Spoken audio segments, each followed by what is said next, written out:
installment of Triangle Marketing Club. As you'll see flip through on the slide deck, we have just today hit 400 members, which I'm very thrilled to say. If you stop and think about it, we started this in January 27th, so in 4 months we've made 400 members. That's because of the efforts of everyone like Scott Evans and Christy Simmons, people like Jay that come and speak, and we do really cool presentations. Cole blasting it out all over Facebook, and you can't go through your feed without seeing it. The point of it all is we're very excited to do this stuff for you guys, and the fact that there's this many people is actually acknowledgement of what we're doing is working. At any rate, tonight we're going to be covering radio advertising. Jay's presentation will be up in a second, but if you didn't get it, I actually made a joke in the entry for Meetup. Does anybody here other than Jay know what impedance is? All right. One person. All right, so if you don't know, impedance... It's okay, I didn't know it either, guys. Impedance is when there's too much electricity going through a channel to discern what's being said. And we as marketers know that if the intended audience doesn't get the message, if it doesn't make sense, it just comes out like static. Well, that's impedance. All right, so there was a bad pun in there, but the point was to see who all got it. And Jay actually called me the day after and was like, did you mean to say that, or was that in a slip-up? I said, no, that was there. So anyway, again, thank you to Jay for being willing to speak tonight. Jay is the Vice President of Marketing at New Horizons. You also check out his website and pay him homage because he's doing us a huge favor coming and talking about this. He's also, you can find him on Twitter for Talk Up the Post. Yeah. Just did have it. That has 3 annotations. Okay. All right, so again, we've just hit 400 members. Love to have you connect with us on Twitter or Facebook. And also, if you like TMC, how about tell other people about it and leave us a group review? You can find that on the Meetup page right there on the left-hand side. We'd love to have you guys leave a review because several of you have, and we're very appreciative of it, but the more reviews we get and the more often we get them, the more people are going to find out about it and come to this. All right, and again, a shout out to our sponsors. People like Christy Simmons that are here every time and help buy food and do our video and sit here and be the awesome person she is. Also, Scott Evans did come tonight. He's also bought food, which we're very thankful for. Yeah. And my company actually kicked in and bought food as well. So again, thanks, boss. And before we and also let's give a thank you to Fox and Hound, by the way, for letting us actually use this space. For those of you who don't know, they actually rolled out a new menu just a few weeks ago. So if you guys are hungry, we recommend you guys hang out afterwards, connect, get to know the people around you. So always grab some dinner before you leave. And yeah, that's all we got. Finally, I want to give a shout out to the other part of this meetup because everybody knows we do the learn and the network part. All right. There's also a third part, which is mentorship, and that's with students, juniors and seniors in college, like Victoria, and I'm going to embarrass her. So the point is, we bring in students because professors have told me that I've networked with, and also some of the students, they can't find internships real easy. And the companies can't find the interns. There's some kind of disconnect. So what we're trying to do is provide a mechanism where students can connect with professionals like us, can get internships, get jobs, and we can help out. And also, but the professors can then connect with us, we can connect with you guys. So again, Victoria, we're awesome if you have an internship here in Raleigh this month, or for the summer. Hope you come out a whole bunch this summer. Bring your friends. Yeah. Anyway. I do have one more thing to say, actually. Go for it. Oh yeah, and before we begin, I also wanted to mention as well, I highly encourage everyone in this room to like us on Facebook. In particular, what we're doing is a coffee and networking event now on the weekends. We're creating events on Facebook, inviting everyone who's liked the page on there and letting people know what coffee shop we're going to be on what coffee shop we're going to be at on Saturday mornings. We highly encourage all of you guys just to join us. It's a great, very casual experience to meet and greet some of the people you didn't have a chance to meet tonight. All right, so without much further ado, I'd like to introduce Jay. Yeah. You might know him as Foster off of 96 Rock. You also, or 96 on Radio Online, or whatever it is. Yeah, there'll be something different next week. But he has 27 years in the radio industry creating advertising that worked on the radio. And now he's become Vice President of Marketing over at New Horizons, which is really cool because now he's doing the advertising on the radio that works. The whole point of that is that he started up in Syracuse, he's migrated around the country, came down here, successful career in the radio, now is running a similar type program where he's connecting people with jobs through New Horizons. So without much more, I'd like to introduce Jay for speaking. See, we're in this or this. This is the mic for the video. Sure. And then this one goes live when the sequence is push that button. Okay. And it's kind of funky, so you're going to have to watch for the angle. Okay. Thank you so much. Great. Hi, y'all. Is this thing on? Make sure it's go green. Push the button. There you go. You think after all these years in radio, I'd know how to use a microphone? Thanks all for being here. I appreciate it. I'm going to bring up my presentation here real quick.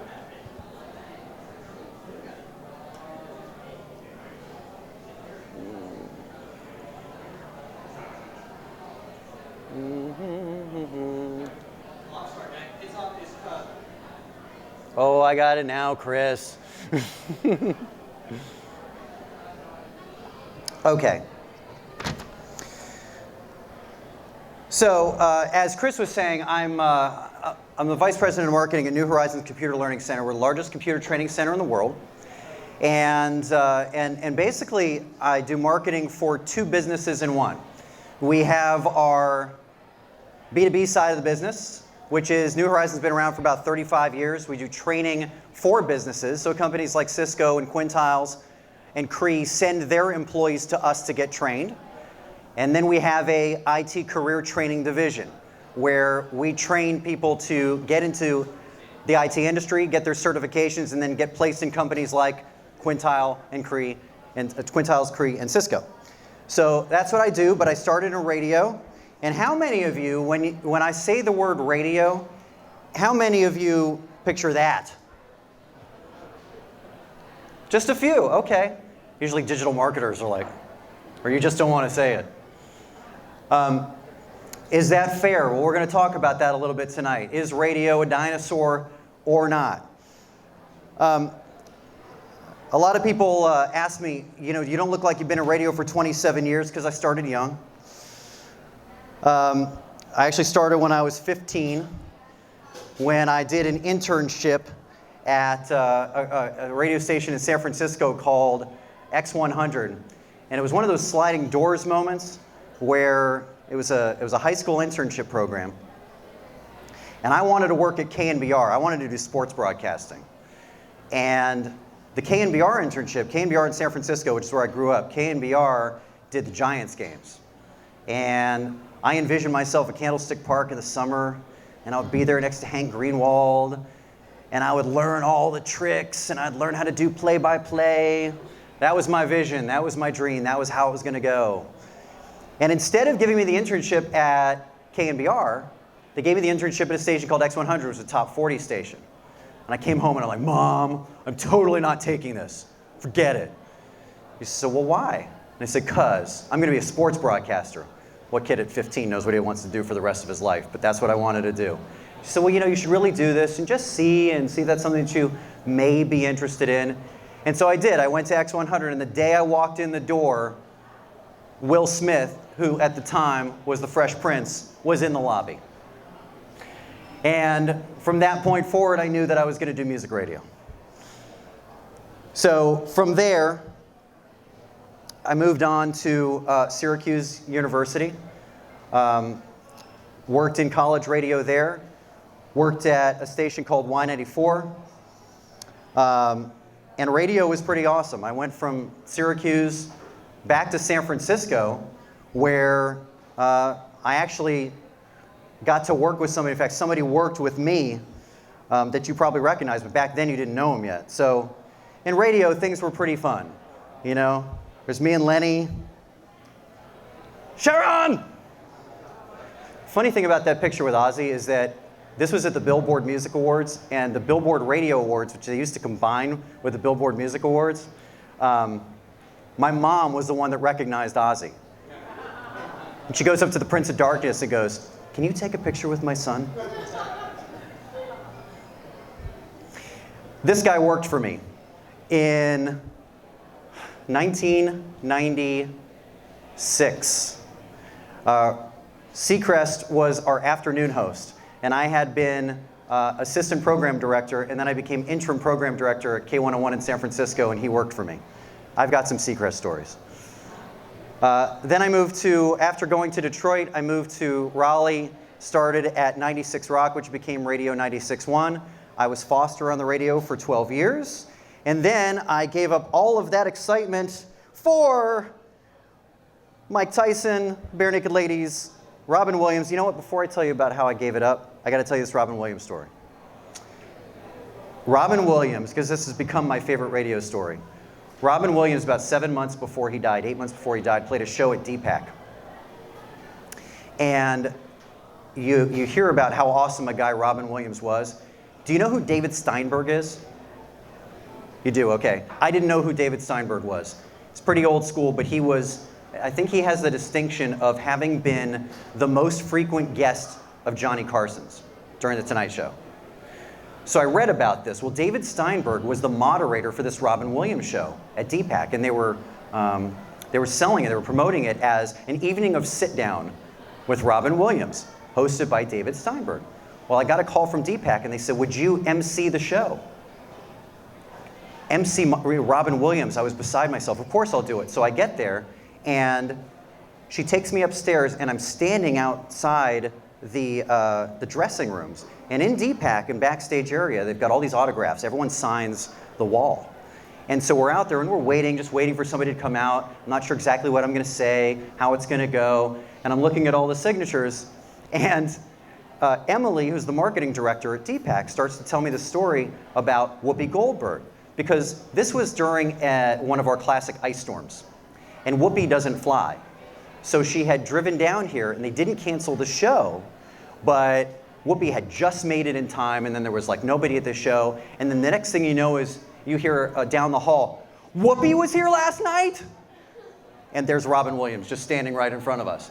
And he just starts going into the story about how he was over at Whoopi's house and his father had this nickname for him, and he just starts going a mile a minute.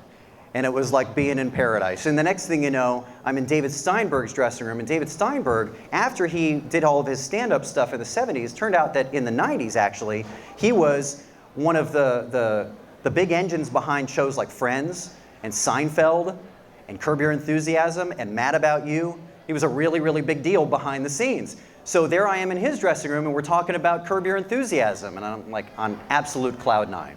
So he gives me this sheet, and he says, "Here are some of the things that I need you to do when you intro the show." And he gives me a sheet. He goes, "But you can ad-lib it. You know, you can really do whatever you want. It's cool." Okay, fine. So I take the sheet, and the whole idea is that I'm going to introduce David, because most of the audience isn't going to know who David Steinberg is. They know who Robin is. They don't know who David Steinberg is. Okay, fine. So I go out there, and I kind of pump them up by talking about the different shows. Maybe you've heard of a little show called Friends. Maybe you've heard of a little show called Seinfeld. Okay, go through the thing, and then I said, and now David Steinberg is going to be the master of ceremonies for this guy. And I introduced this film, this short film about Robin Williams. As I come off the stage, here's the side, here's me introducing him, here's the side of the stage, and there is Robin Williams and David Steinberg, and Robin is over there going like this. Like this. And I come over, and he just hugs me, and he goes, "Man, that was great, boss. Boss, that was so good. You were so good tonight." And he was just genuine about it, like not in a ridiculous way, even though it sounded ridiculous, he was just genuine about it. And he was so kind, and he wrote down for me before he left, you know, great job, Robin, and then of course it was heartbreaking that he was gone a few months later, but I felt like I had to tell that story since it was fairly recent. Anyway, I left all of that excitement for that. And here I am in the tech industry. Now, let's talk about radio. Before we get into a discussion about radio advertising, I have to tell you a story about radio ratings, because most people don't know how it works. Who knows how radio ratings work? 2 people, 3, 4, okay. Radio for many, many years was, I call it the dark ages, was measured by something called a diary. It looked like a blue book that you would take a test in your college class, right? So Arbitron was the company that would call you. They would randomly call your landline. What's that? And they would ask you if you would be willing to listen to radio for 1 week. Well, sure, you're giving your opinion on radio. It's very valuable. Okay, so if you agree to do so, they send you your diary to fill out, and, wait for it, a crisp $1 bill. If you're a minority, you'll get a $5 bill. That's true. So you get the diary, you're supposed to carry it around for a week and record all of the listening that you do to radio. I ask you, would you carry around a book for a week, and every time you listen to a radio station, pull out the book and a pen and go, from 9:15 to 9:45, I listened to this radio station? Well, I guess some people did, but you know, there were other people that went 9 a.m. station, arrow to 5 p.m. That's what they listened to. The truth is, it was a tricky system, and if you're above market number 50, it's the system they still use today. So that's how they measured it. Well, the system was changed a few years ago, something called PPM, Personal People Meter, which was originally used by Arbitron. And by the way, you might find this interesting. A company called Edison Media Research came up with a device that measured radio listening on a smartphone. Wouldn't that have been something? Instead of carrying around a pager, which I'm not kidding, the PPM device is a beeper. It looks like a beeper. But imagine if it was a phone, and then everybody would carry it around. They could pay for your cell service. Didn't make it. It was kind of like a Betamax VHS thing. So PPM wins out. So the way it works is, at first they call you on your landline, but that's kind of tricky because now most people don't use landlines anymore. That number gets higher and higher every year. So there's other ways to do it. Sometimes they'll direct mail you, or they'll come and knock on your door and hope that they get you. You agree to carry around the pager device, and instead of 1 week, you carry it around longer than that, up to a year. You dock the device each night, and it records your listening. And unlike the diary method, which you get paid $1 or $5, it's a reward system. So you'll get cash, and you can earn points for doing your listening, and fabulous prizes. Do you think radio stations that give away prizes, big prizes, have an advantage in the PPM world? Probably a little bit. So that's how that works.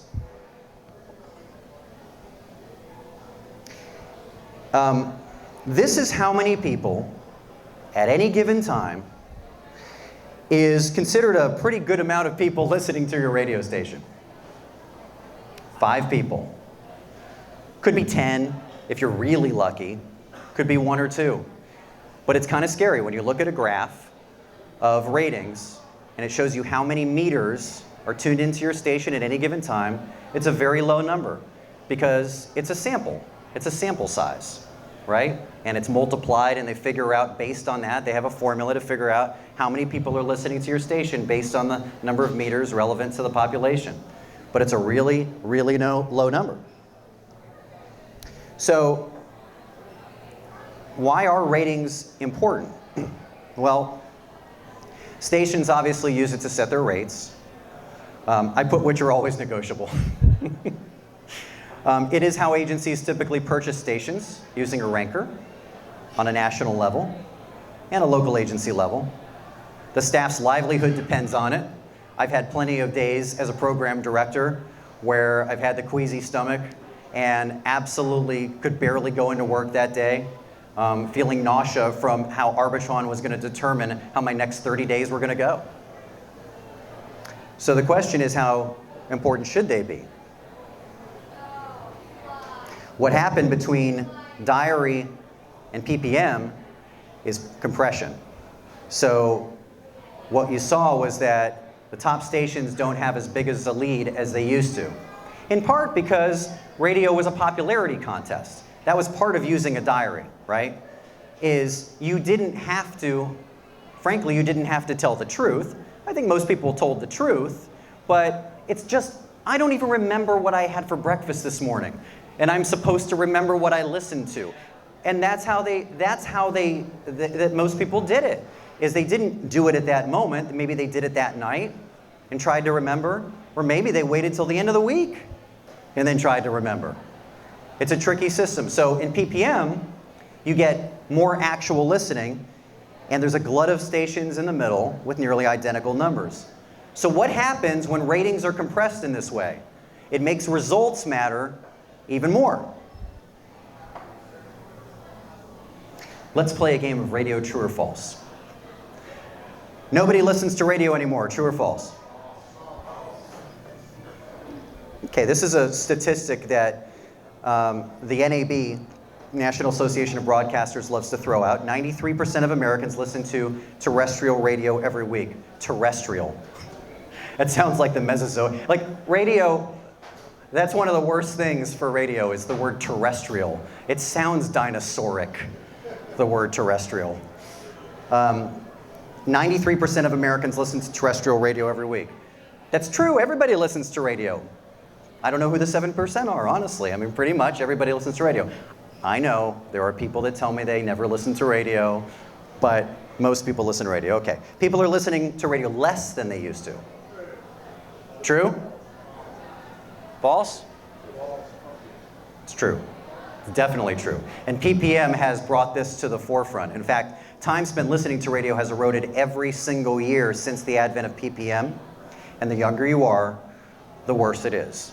It shouldn't be surprising, right? Millennials are growing up on Pandora, Spotify, iHeartRadio, YouTube, a myriad of ways for them to get their music that is completely different than the way that we got our music. So it is a real challenge.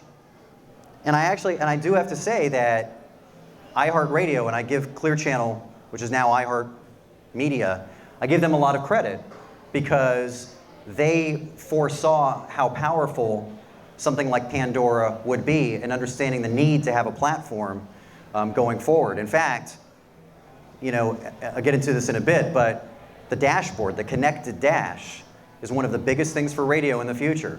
When you have a dashboard rather than just a radio, and it looks like your phone, and you've got apps on there, that's where you want to be. You want the little P for Pandora. You want the little heart for iHeart.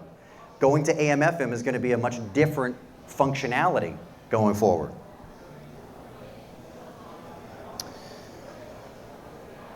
True or false? Satellite radio is most responsible for the decline in listening. Everyone says false? It's false, but it's funny how many times people come up to me and ask me if that's true. And that's because satellite had really good marketing people. There was for a time on the headlines of USA Today when that came out, when people read USA Today, newspapers, the headlines were splashed with how big satellite radio was. And so there was an assumption that satellite radio was putting this huge dent into terrestrial radio, but it really wasn't. What happened was satellite radio got to about 2% of the population listened to satellite radio. Howard Stern came to satellite, the number went up to about 5%, and then it stopped. And it was about 5%. Here's another interesting thing about satellite though. When you go to a car lot, you buy your car, right? And your car has what on it? Preloaded. Sirius XM, right? And isn't it great? You get a free trial for 90 days or 6 months or whatever it is, right? You're considered a user. You're considered a listener. Even though you haven't subscribed, you are a user. They use that in their data. So just take that with a grain of salt. But the other thing that I say about share of radio is it's really entertainment consumption, y'all. It's everything.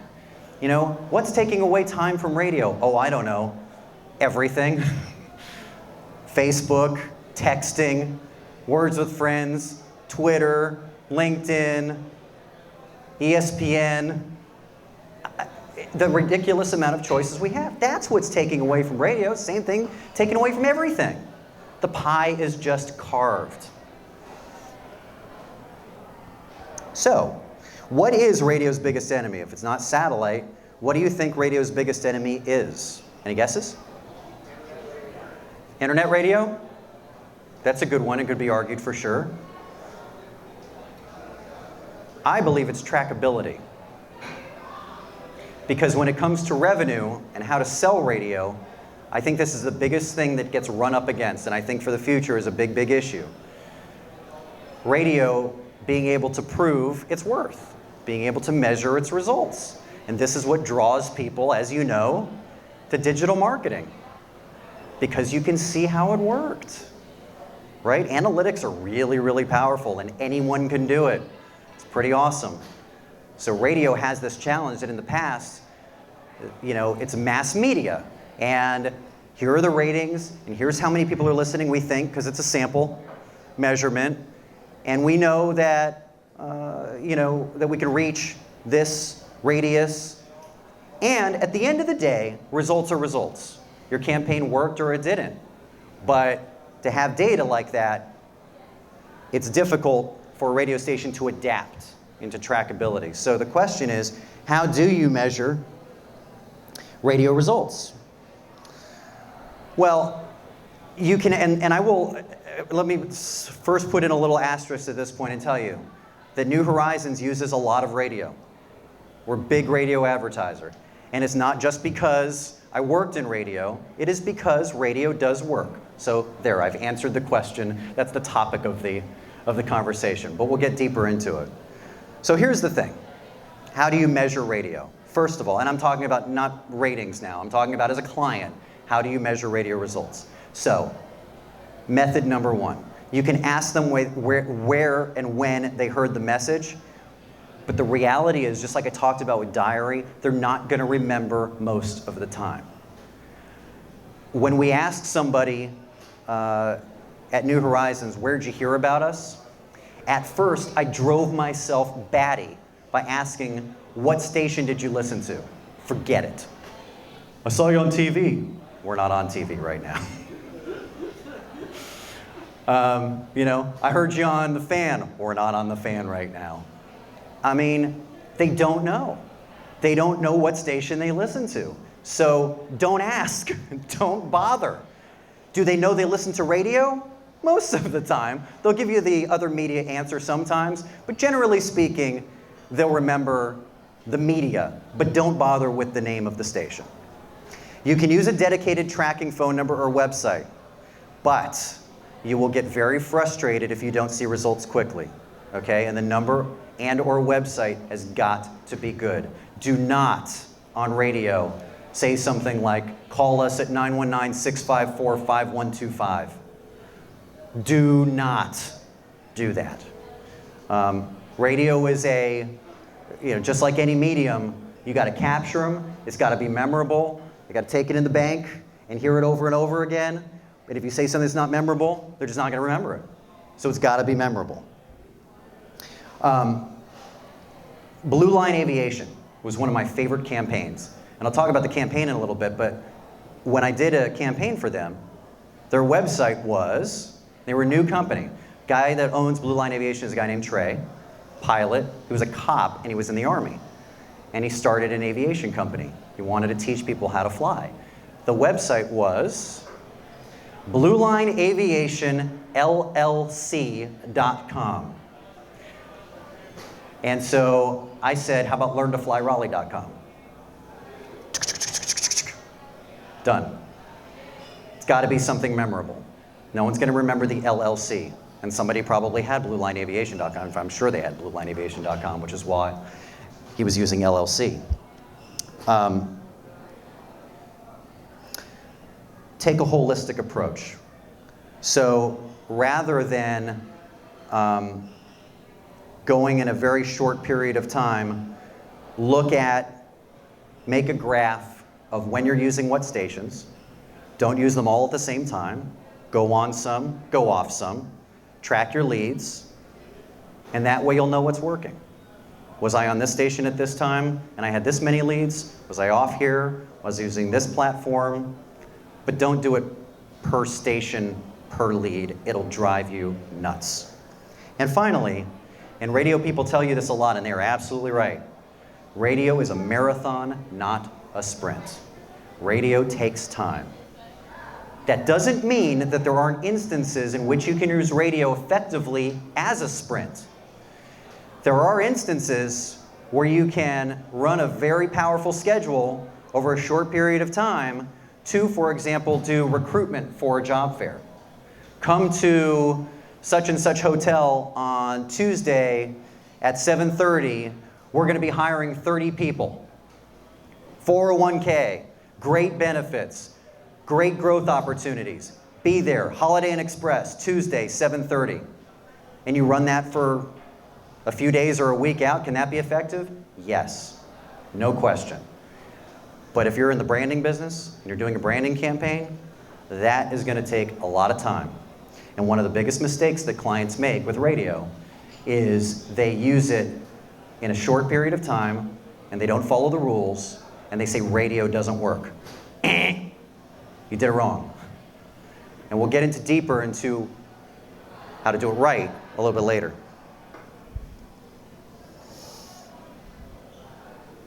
So here is the list of my do's and don'ts of radio advertising. I prefer frequency almost always over reach. I prefer to pound a message into oblivion. I would rather use a few stations a lot than a lot of stations a little. If I have a $5,000 budget and I've got a week to spend it, I'm not going to spread it over the entire week. I'm going to spread it into a few. I might do it at the same time every single day, and I might do it over 3 days so that I can get more spots. But don't stretch it out. Use Vanity Easy to remember websites and business names. I just talked about that. Get emotional. You know, there was this isn't radio spot related or advertising related, but I was doing I'm a very charity focused person. I'm the vice president of the Lung Transplant Foundation. I've done work for Triangle Family Services, a lot of children's hospitals I've worked with, so really important causes to me. And when I was in Detroit, you guys familiar with Children's Miracle Network? Children's Miracle Network does radiothons all over the country. So Children's Miracle Network was doing a radiothon in Detroit, came to me to see if we wanted to do it on our radio station. I had never done a radiothon before. This is my first one.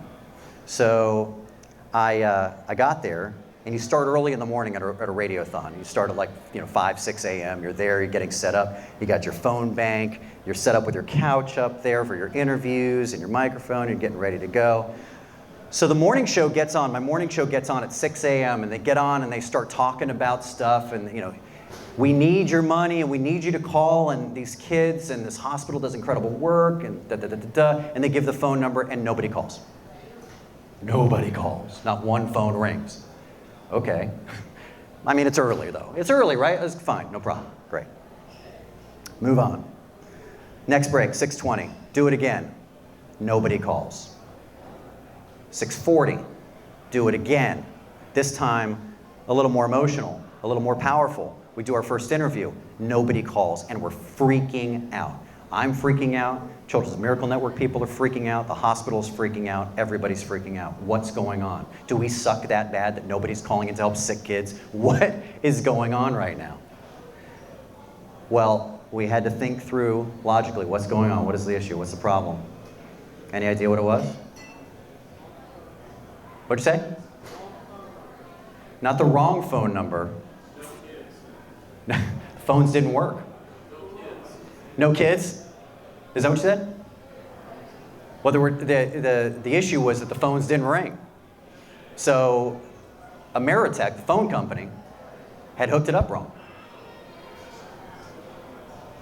So what do? Called Ameritech.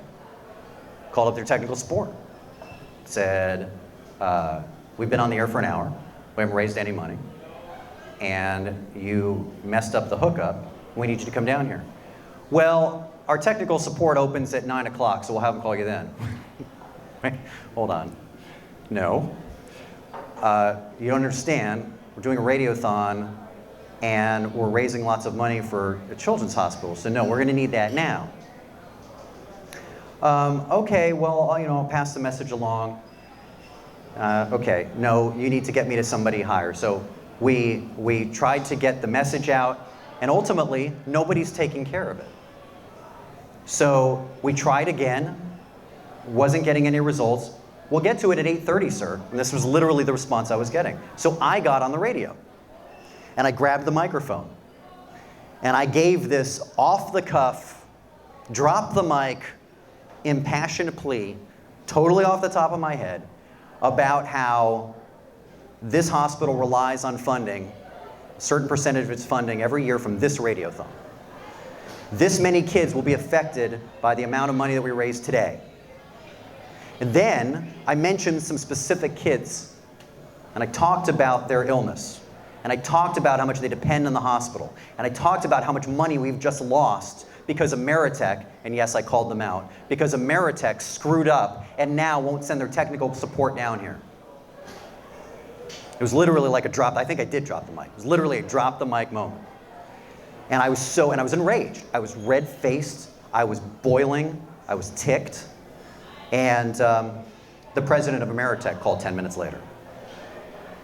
We had everything fixed within about a half hour, and a $10,000 donation from Ameritech by 10 a.m.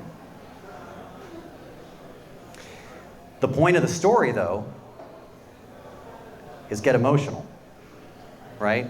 The things that make people, you guys know this as marketers, people buy stuff based on emotion. They buy stuff based on impulse. It's the same way on radio. Don't be static. Don't be boring. Don't be dry. Be emotional. Get emotional. Doesn't matter what the emotion is. It could make you feel sad and depressed. Like, what was that commercial? You remember Sarah McLachlan Angel that they used for that Feed the Children campaign? That, or was it Animals? Animals. That campaign is by far the most effective campaign in the history of that organization. It was, I mean, if you weren't crying, you weren't alive, if you saw that campaign, right? Okay, so that made you sad. There's lots of other emotions. It could make you happy, it could make you excited, it could make you angry and make you want to do something, whatever, but get emotional. And radio works great when you get emotional. Focus your message. Here's the type of client that drives radio people crazy: bar owners. Bar owners drive radio people crazy, and here's why. One of the most successful campaigns I ever heard on radio was for, I think it was for McGregor Draft House in Cary. And the owner did this great spot, and it was him doing the spot. He was in the spot. And by the way, sometimes the owner is great in a spot, and sometimes, oh my God, no. And you gotta know, by the way, when to tell the owner, But sometimes it's great. It really can be. And in this case, this guy had this recipe for a rack of ribs. It was handed down from like his grandma or something like that. And I'm telling you, I listened to this commercial, and I was like, I need to eat some ribs right now. You need to get me that rack of ribs right this second. And here's the thing. It was $9.99 for a full rack of ribs. So they had me at hello with the sauce and the juiciness and the fall off the bone, and then $9.99. I'm like, I am in. Where is this place and when is it happening? It's Friday nights only. Friday nights? I can do that. That's not even a school night. See, this is the antithesis of what people do. Bar owners want the special on a Monday. Because that's when we don't have business, right? And then the special's 10% off. Oh God, stop, right? And then it's on their least popular product. Do it when people are coming in and then get more people to come in. Do it on an item they like and more people will love it. Do it at a price point that makes them go, awesome. That's what he did. It was so successful, and I have other examples of this. It was so successful, he couldn't handle the business. And then he went off. It kind of sucks for radio stations when we create something so great that they stop advertising. That's what happened. But what most bar owners love to do is they go, Monday night is Margarita Monday, and Tuesday's Taco Tuesday. It's always Taco Tuesday. You know, Wednesday's Wacky Wednesday, Thursday's College Night, Friday's, and you don't remember any of it because it's a laundry list. Laundry lists don't work on radio. They just don't. Focus the message on one great thing. Don't buy your favorite station for that reason. 99.9 The Fan is a great station. I like the station a lot. I'm a big sports fan and I use them.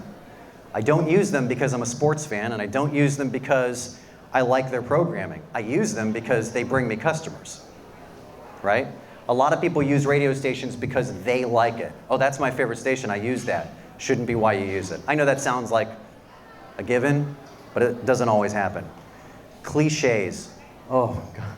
This would drive me nuts as a program director, but anytime you hear, that's right, you heard me, only for one more day, that stuff is just, it's death, and it's a tune out, and people will tune the station. Don't talk at me, don't yell at me, make it like a conversation.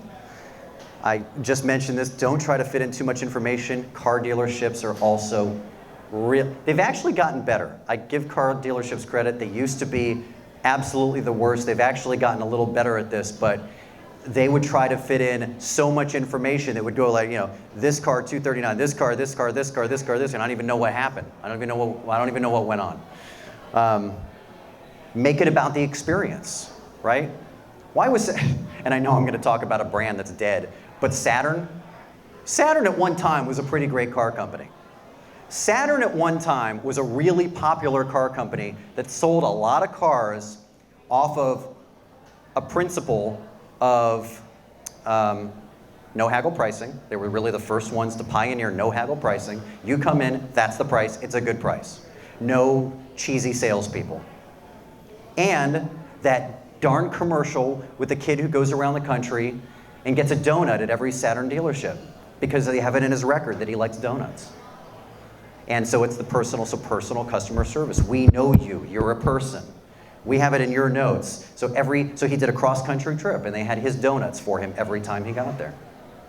You know, so that's what made Saturn special. It's a whole lot different than promoting a price, isn't it? Or promoting the features of a car. It was the experience of a Saturn. And finally, be careful about leaving your spot to the production director. If you have a vision, express the vision. And that's not to say that radio can't be a great resource for coming up with spots. They can. In fact, radio is really good at brainstorming. In most radio stations, once a week, the sales department and the DJs and the program director and everybody gets promotions department, they all get together and they brainstorm ideas for clients. And it can be really, really healthy and productive and come up with some fantastic ideas. Sometimes the ideas aren't so good. And sometimes then it goes to the production director, and the production director wasn't in the meeting. So he doesn't really get the vision. So if you want a spot to be successful, and you know in your head, and you just know when you know, you know when you know, and you got it in your head that this is what the spot's going to be, just make sure you express your vision. Or produce it yourself. Get it done yourself. Because the radio station will do it how they visualize it, not how you visualize it, unless you're very, very specific. They'll do it exactly how you want it, if you're specific. Y'all doing okay so far? Okay. Use a 360 approach. I'm a big fan of using different media. I'm a big fan of using digital media and radio and events and other opportunities. If you have a great budget, You should use all kinds of different things. If you don't, then focus it down. But I'm a big fan of using a lot of different things. I mentioned that already, the recruiting in a short schedule. Ask for added value, but my feeling on added value in radio in particular is that it's got to mean something. And a lot of times they're still, and I think this is a bit of a relic, they still will say, they'll throw a tag at the end. You know, it's a canned contest, it's like a canned promotion. And then at the end, you know, powered by New Horizons Computer Learning Center. Wow, that just sold me something. And I don't even think it's good for branding. I just don't think that there's anything to it for me. Now, if it's added value that legitimately supports something for the station, it supports your brand, supports your message, then great. So don't spend too little money. Radio is not cheap, and it's not the most expensive thing in the world either, but it's sure as heck more expensive than digital marketing. And if you don't put enough money into it, you will fail. You do have to have enough money. And there are companies that will take your money. Hey, I've got, you know, $1,500 to spend on a campaign, and I want to run it for a week. You know, unless it's really, really good, don't waste your money. That's, and you know, to a small business, $1,500 or $2,500 could be a lot of money. And on radio, unless you've got something really special, that's not going to work. It's just not going to happen. Don't fall for throwaways in your schedule. And by this, I mean watch for padded schedules that show lots of different, it looks like you're getting a cajillion spots, but you know, you're getting this on the HD2 channel, and you're getting this on the website stream, and you're getting this here, and you're getting this there, and when you really add it up, just make sure that you're getting enough for your bucks. Don't panic. This comes back to what I said about radio being a marathon, not a sprint. It takes time for stuff to work. And don't expect a remote to be a savior on its own. Radio remotes, again, these are classic, right? Radio remotes have been around forever. I'm going to tell you about the worst remote I've ever had. When I first moved here 12 years ago, Carolina Panthers were having a really good season, and they had gotten into the playoffs, and it might have been the year that they got to the Super Bowl. In fact, I think that it was. There was a place called the Warehouse, and the Warehouse was this kind of double-decker, multi-purpose facility. Those kind of things were big in the late 90s. If you remember them, where like one floor was a dance club, and then you had the restaurant here, and then you had the cigar bar over here, and okay. So that's what the Warehouse was. Well, I had never been to the Warehouse before, and so I didn't know anything, and they said, well, we're gonna do this remote for a Panthers playoff game watch party on Sunday, afternoon at 3. Sweet, great. Radio remotes pay some good money. I was all about it. Let's go, let's do this. So we promoted it. So I get down there, and when I walk in the door, there are 10 people standing from the restaurant like this, right? Greeting me as I come in. And there's nobody in there. And I'm telling you, y'all, this place is cavernous. This place is like, it's like Costco in there. And there's nobody in there. It gets worse. The TV is on, like, you remember when you were in school and they put the TV on on the stand, right, to watch, like that little stand, and then you'd watch it on the stand? The TV was on a stand in this giant cavernous dance hall. That was it. There was a TV on a stand. And there was no HD. This was just a TV on a stand. What was stranger about this was there was a sports bar that they owned downstairs. But they put a TV on a stand upstairs because they wanted to drive business upstairs. Wait, it gets worse. They're not usually open on Sundays. They're not usually open on Sundays. So, I have no built-in crowd. I have a place that is failing. I am advertising for something that has, and the Panthers around here, like the Steelers are as big as the Panthers in Raleigh. It's not Charlotte, right? New York Giants are as big as the Panthers here. It's transplant country. So the Panthers, it's just not the same cachet. So it was brutal. I was out there in the parking lot, calling up my friends going, please come down here, please. I need people, I need to show people. It was rough. Point being that remotes are not an end-all be-all. Remotes are not a savior. Remotes have to be right. Now, on the other hand, and there are a lot of clients, by the way, that they expect the remote to do it all. They expect the remote in itself to be the thing. But it's not the thing. It's a conduit to your thing. Okay? Give you an example. AT&T does some of the greatest remotes I've ever seen. AT&T makes it into an event. AT&T brings out like bike stunt shows.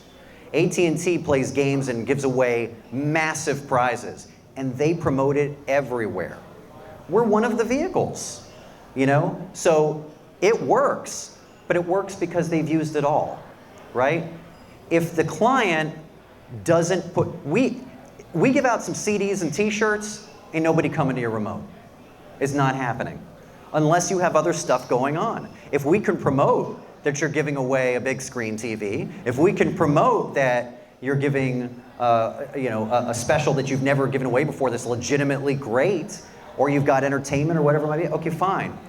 But it's got to be there. It's got to be part of the strategy.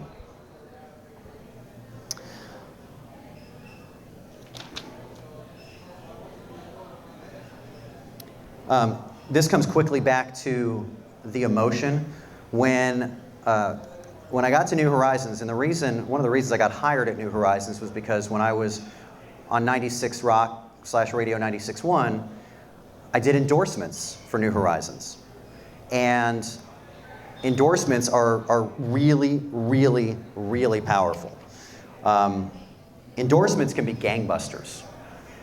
Endorsements are the best kind of radio advertising, I'm telling you. Blue Line Aviation that I was telling you about before, brand new business, nobody knew who they were. I flew a plane. Chris appreciates this because he's a pilot. I'd never flown a plane in my life, but it was like, that was a dream come true. The ad rep came up to me and said, "Do you want to fly a plane?" I do. I do. I really, really do. And so, huh? Oh, I know. So, so here was the thing. We were selling something called the Discovery Flight. And I expected the Discovery Flight to be like, okay, my instructor will take off. We'll get up there. He'll let me take the wheel for a little bit, do a couple turns a little bit, and then he'll land the plane. And that'll be that. I was taxiing the plane to the runway. I took off my first lesson. I didn't land the plane. No. Didn't land the plane. But I did on my third lesson. And I was doing 180-degree turns, and I was recovering from a stall. Not on my first lesson. Again, that was the second lesson. The point being, it was an exhilarating experience. So imagine what happened, and of course I did a video of it too that we put on the website. But imagine what happened when I came back and my endorsement commercial said, and this was leading up to Christmas, I said, y'all, I'm going to tell you about the greatest Christmas gift you can ever give anyone, ever. I just learned how to fly a plane. I taxied the plane to the runway. I took off. I did descents, I did inclines. And I talked about the experience. I talked to the tower. It was the coolest thing ever. He spent $2,500 on that campaign. He sold $10,000 in gift certificates in 5 days. It transformed his business to the point where he now owns multiple planes in multiple locations.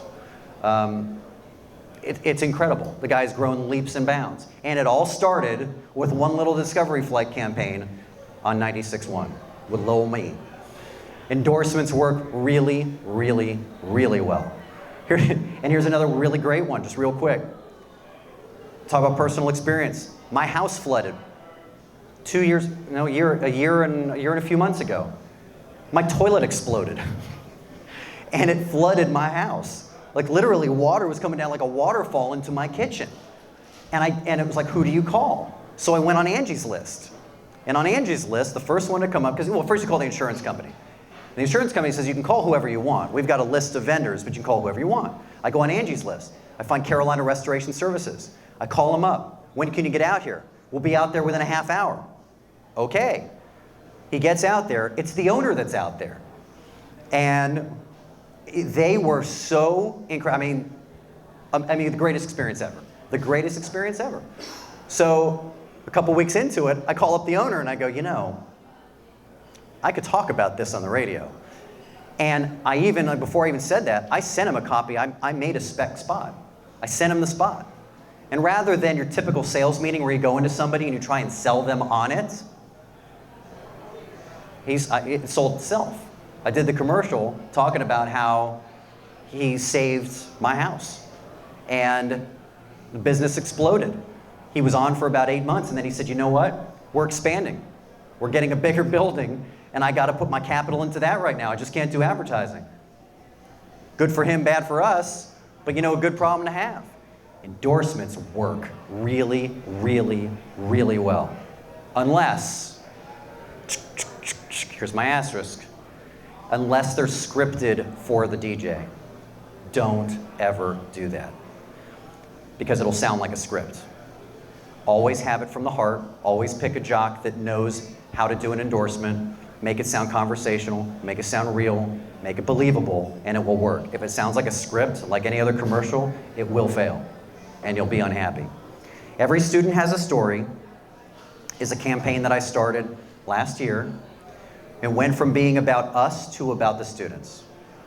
And for a decade, it was, we've got the best IT training. And we can get you certified in less than 3 months. And we can get you a job. And we've got the best instructors. We. And it occurred to me, we've got these students that are doing the most incredible things. And nobody knows the stories. This is Christy. Christy was a flight medic in the Army. Christy had no experience in computers whatsoever. She came back to Fayetteville, to Fort Bragg, when she was done with her service, had no family here, no friends. She heard about New Horizons. She moved to Raleigh, or moved to Durham on her own, lived on her own in like a little studio apartment, and worked at a roller rink to pay the bills. Her car broke down and blew up. So she took the bus everywhere, including to New Horizons. But Christy was determined. And in 4 months, she was working on a help desk at Frontier Communications, making about $10 an hour. In 7 months, she was working at Parata Systems, troubleshooting robots, making $15 an hour. And today, Christy is a systems engineer at Cisco, who will likely make 6 figures this year. Christy graduated from New Horizons less than 2 years ago.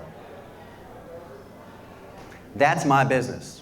Those are my rock stars, right? That's what it's all about. And that's the story. That's the power of radio. It's why it works. It's transformative. And it very much plays into, of course, where marketing is moving and how millennials consume marketing. It's about them. It's about the conversation. It's about the discussion. It's not talking at them. It's hearing stories about them and about people like them. And, oh, I can do that too. So what is the future of radio? I don't know. The great crystal ball. So I get asked this question all the time. Where is future headed? And it's an impossible question to answer, although you can probably be clued in a little bit by knowing that I moved to the tech industry. I'm a little nervous about the future of radio, to be honest with you, but really just from the standpoint of, I moved around the country a lot, and I love radio. To this day, I love radio so much, but I looked at 10 years from now and I said, where will radio be in 10 years? I don't know. Where will tech be in 10 years? Pretty good, pretty solid. And so it was an opportunity I couldn't pass up. But I will tell you this, as far as my thoughts on the future of radio, a couple things. Number one, the other enemy, I mentioned trackability. The other enemy to radio is in-car Wi-Fi. It's the connected dash. I talked about this before with the dashboard, which started with the Ford Sync, and you're now starting to see it. I think Buick now has it in their spots that they have in-car Wi-Fi. This is something that's been in the works for some time. That is a big deal because traditionally the way people consume entertainment in the car has always just been that AM/FM in front of you. I will tell you that, does anyone have the connected dash yet? Yeah. Is AM/FM kind of over to the side? You got it in the middle? Huh? It's not on there. Yeah. Well, see, my point exactly. Well, that's the thing is it's going to look like your smartphone. And when you get in the car, you're going to go Pandora, or you're going to go Spotify, or you're going to go NPR, or you're going to go see radio that are branded very well with their apps. Somebody asked about podcasting. This is where this comes into play too, is radio. This is where iHeartRadio was Clear Channel's brilliance. They saw the future and knew that their shows had to be put on a platform that you would get to conveniently in the future, right? Will people download the 96.1 app or the fan app in their car?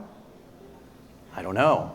Will they have Pandora already on there? Yeah, because the car company will put it on there. Will they have NPR? Probably, or if not, NPR is such a juggernaut, they're gonna get it, right? So ESPN, yes, because they want Mike and Mike, right? So these are Howard Stern, the brands, that's what it'll be. And this makes it very dangerous for AM/FM going forward. And that's where original content seizes the day. So if you want to see radio's future, look at TV. And what I mean by that is first look at Netflix and Hulu and platforms like that now are putting all of their bank into original programming. Netflix, I give Netflix a whole lot of credit, man. Netflix was on the ropes. And they were on the ropes because they were a video streaming service. First they were a DVD service, and then they morphed themselves into a streaming service. Very smart. They could have stayed as a DVD service. Everybody knows that Blockbuster could have been Netflix and Blockbuster could have been Redbox, but they didn't see the future. It's so hard for companies to do that, so they stuck in their box and they went out of business. So Netflix easily could have stayed as a DVD by mail business and somebody could have come in and done streaming. But Netflix stays ahead of the curve, and now with the original content, getting the rights and then Arrested Development and then getting the rights to all these other shows and producing their own content, this is now what's getting people to subscribe to Netflix. And it's the same reason that people are subscribing now to Hulu and Amazon Prime. That, for God's sakes, Amazon has its own original content too, and their own original shows. So original content for radio going forward is going to be very, very important. And massive segmentation means hyper-focus. I think there's going to be very few massive stations left. And it's the same way that people use network TV. There are really no massive networks left. There is just a whole lot of segmentation. And when people mention, you might remember some older campaigns where they sold the network. You don't see that much anymore because you don't care. There's no loyalty to a network, none. There's loyalty to shows. And it doesn't matter where it is. You're going to go to the show, not the network. Digital marketing, my thoughts on that. Radio works very well in tandem with digital marketing, really well. And we do a lot of digital marketing, quite a bit. We do pay-per-click, work very, very hard on our SEO. I think that a strategy that utilizes it is important. And I think that there's a way to do it utilizing all of your sources in one campaign and have it all work together. Like, for example, you might be talking about, let's say, let's say a deck stain, right? You've got this amazing deck stain and it dries in 3 hours, right? So you create a landing page, and the landing page is, 3hourdeckstain.com. And so now you've got a really catchy website address. And so you mention 3hourdeckstain.com on the radio, right? And then when people get to, and maybe there's there's URL tagging, so you're able to track it that way so that you know where it's coming from. You've got your analytics, you've got Facebook. Hey, what are the things that you can do in 3 minutes? What are the other things you can do in 3 hours? So you've got your social media, Twitter, hashtag, in 3 hours. Instagram and Pinterest, send in pictures of your drying deck stain in 3 hours. Send in time-lapse photos. So an integrated campaign can work very, very well utilizing radio. And I mentioned in there, by the way, in the middle, many radio companies do not have a dedicated digital marketing team. Danger, danger. It's just very important. It's something important to know. This is something that radio is struggling with. Radio is still figuring out how to monetize digital. Some are doing it better than others. One of the really tricky mistakes that they made early on was some companies hired a dedicated digital marketing team or department, but most, their sellers for radio, the flagship, the transmitter, also sell digital. That's really dangerous because what's going to happen, what makes more money for them? Traditional radio advertising. So they're always going to want to sell the flagship, and their expertise is in the flagship. So you really need somebody that has the expertise in digital marketing to be able to focus on digital marketing. So that's something radio is really working with. Most of them don't know how to monetize podcasting. Podcasting is monetized, generally speaking, on national platforms. NPR is good at monetizing podcasting. Mike and Mike on ESPN is good at monetizing podcasting. Locally, not really. Most radio stations don't know how to do it. So wrapping things up, and this goes back to what I was saying about what are the things that have to come into play for a radio schedule to work. Radio works only if, number one, the product is desirable. This sounds obvious. And all of these things sound obvious, but I'm telling you, these things get out of sync all the time, and one of these things is off, and the campaign doesn't work, and the client goes, radio didn't work for me. The product has to be right. There are products that, and this goes from everything to, you're not going to advertise a designer boutique that appeals to 20-year-old women on Rush Limbaugh, right? It sounds like a no-brainer. But somebody might do it because they like Rush Limbaugh. Or it might be a product that just, frankly, the marketplace doesn't want. And are you going to be, so radio is like, are you going to take the money or are you not? The most will take it, but the product has to be desirable. The marketplace has to want it. Number two, of course, the target audience has to be correct. You have to know your audience and know your demo and buy your stations that appeal to those demos the best. The method of contact has to be easy. This goes back to what I was saying about websites and phone numbers. They have to be very, very easy to remember. If you don't make it easy for people to get in touch with you, then they're not going to get in touch with you. And it also goes from a digital standpoint, because most people are going to go to the website before they call you or before they interact with you. So the website has to be right too. That all has to be in place. And finally, the investment level has to be high enough and the schedule has to be placed correctly. If you don't spend enough money, it won't work. If you spend it wrong, it won't work. So that's very important to have somebody working with you that understands how to do that. So product, target, method, and schedule. And finally, I'll leave you with this. I also do, shameless plug time, I also do voiceovers. I've done voiceovers for many, many years for lots of different companies. And so I have a little side business called Jaybird Voiceovers, jaybirdvoiceovers.com. And I just started that recently. So that's it. That's my spiel. And thank you.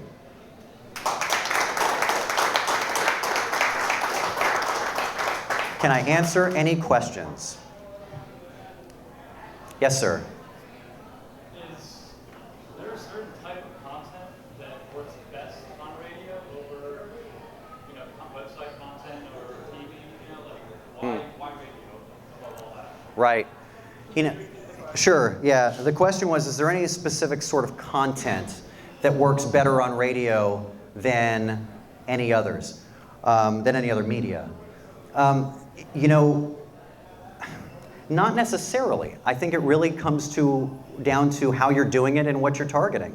You could have a great product that works really well on one station that doesn't work really well on another station. And again, how is your spot? Is it done by? I would have never in a million years thought that we'd have a flight school on the radio. I'd never put a flight school on the radio. It worked because it was a great product and a great offer and a great spot. But that's why it worked. So really, it's kind of more like, are there any products that don't work on the radio? Really more so than the ones that do work. And to be quite honest with you, I can't think of a product category necessarily that doesn't work. I mean, we've heard it all from strip clubs to, to dance clubs, to car dealerships, to electronic stores, I mean, just about every category. I can't really think of one, although I remember the WKRP episode where they had a funeral home want to advertise Perryman's Funeral Home, I think. I've never advertised a funeral home. That's one thing I've never done. But I do know they have on AM stations. Yes? So I've got a client who is a big supporter of WUNC. They do trade in kind with them throughout the year. Okay. In response, they get like 5-second pitch spots. Right. They have to be very careful that they aren't too promotional.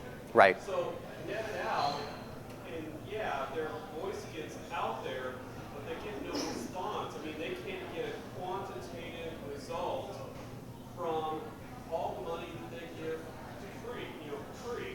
to public radio. Right. I mean, they want to support them. What Right. would you recommend would be a better strategy for them? Can I ask what the spot says? Or what's the... It just says company name, Yeah. tagline, and that's it. Yeah. See, so there's no call to action. No, there's not. Yeah. And that's the other thing, right? I mean, every campaign has got to have a call to action. Let me repeat what he just said. So he was talking about WUNC. And for those of you that don't know, WUNC is one of the top 3 NPR stations in America. It's massive. When you look at the ratings in Raleigh, in the Triangle, WUNC is very often the #1 listened to radio station in the Triangle, period. And that's not like below music stations or is it overall. They're a juggernaut. They sometimes triple music stations' ratings, particularly on their 2 big flagship shows, All Things Considered and Morning Edition. So they're really big. But to your point, they have these 5 seconds, so they have sponsorships. You can't do commercials technically because they're non-commercial. So they do these sponsorships. So they do these 5-second things, and it's, the question is they're not getting any ROI on the campaign, right? So it's a tricky one. I do know that they do, and they're expensive. That's the other thing. When they charge for it, you're doing it in kind, right? But I know that they charge pretty premier rates, and they should. They're expensive. The problem is you're not getting a 60. You're not getting time to tell your story. So I guess the answer to your question is, number 1, if you're not getting enough frequency on the spot, I don't think that it's worthwhile, number 1. And number 2, in 5 seconds, I would think about a very, very quick call to action, is what I would do. I would say, I would think about what the product is and what is the most compelling reason I can think of in 1 line to get somebody to my website or call a phone number. And that's what I would do. But I wouldn't do anything generic. In 5 seconds, you can't. Yes? To that gentleman's point, I think when it was mentioned about quantitative metrics, and I remember a slide under the analytics, I think there's a key in between engagement. Right. I think that's been a huge challenge working in radio. Even if you are going to say this is how many people may or may not be listening to, you would to some degree have something more definitive that you're getting against in social media, whether it's YouTube, Facebook, or stream radio. My question is, like we agree, that's what businesses are now going to say, how can I measure results? Right. How do you find ways to work with your own clients and client prospects to say, here's how we can measure these things so that it becomes more top of mind, more awareness? Do you have to encourage that within the spot, you think of things like a hashtag, like say, hey, Google this, that, as Yeah. a short way of remembering it in that short time period, or in a sense, Twitter for radio? Right. It's a long question. Essentially, the gist of what he said was he talked about engagement. And, in addition to analytics, how can radio stations engage their audience? Or what's the way to get clients engaged, I guess, in the product as well, right? Essentially.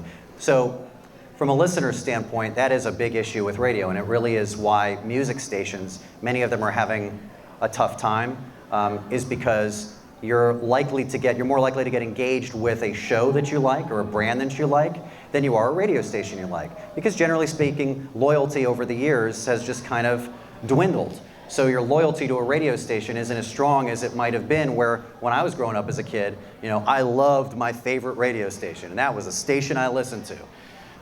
So it's different these days. And also some of the constrictions on Facebook especially make it really difficult, where now it's this pay for play and the engagement becomes much more difficult. I would tell you that there are ways to to utilize it from a client standpoint, this is what has made sports radio so good at it. And sports has been doing this for years, the way they integrate clients into the content. They do a great job at it. It's so sneaky you don't even know it. You know, we're talking to them on the Subway Fresh Take hotline. You know, but it's over and over and over again. It's the Alan Kelly and Sons hotline. There are different ways that they integrate it through the content, so it's not your typical commercial.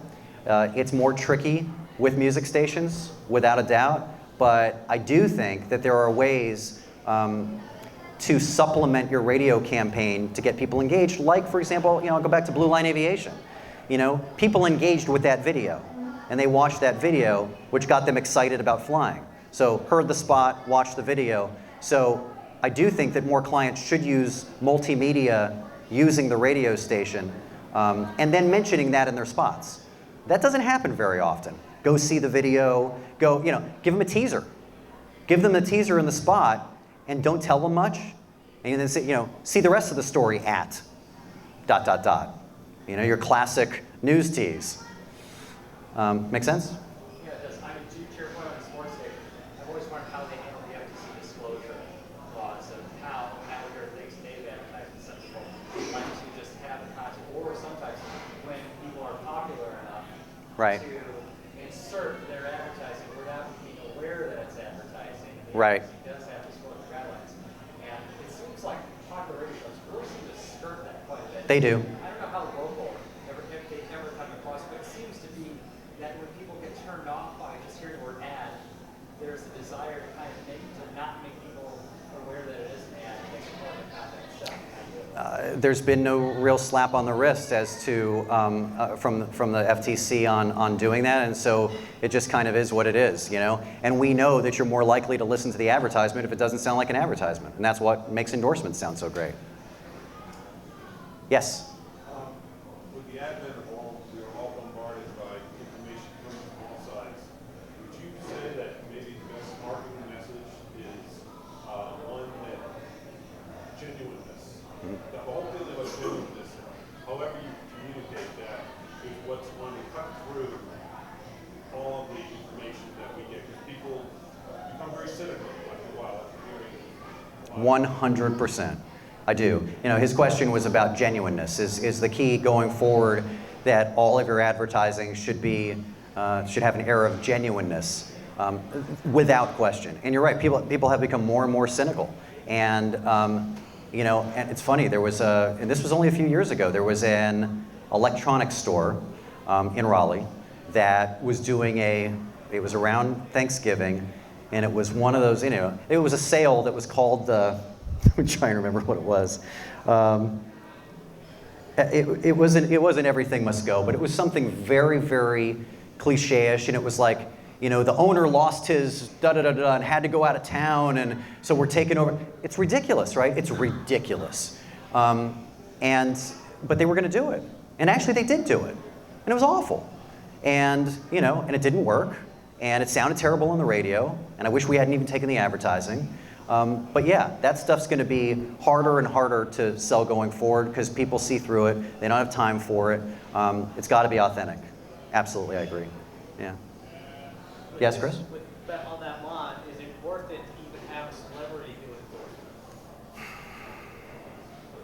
That's a good question. So the question is it worth it to have a celebrity do an endorsement? I think you're better served having a lesser known person do the endorsement if it's a better spot.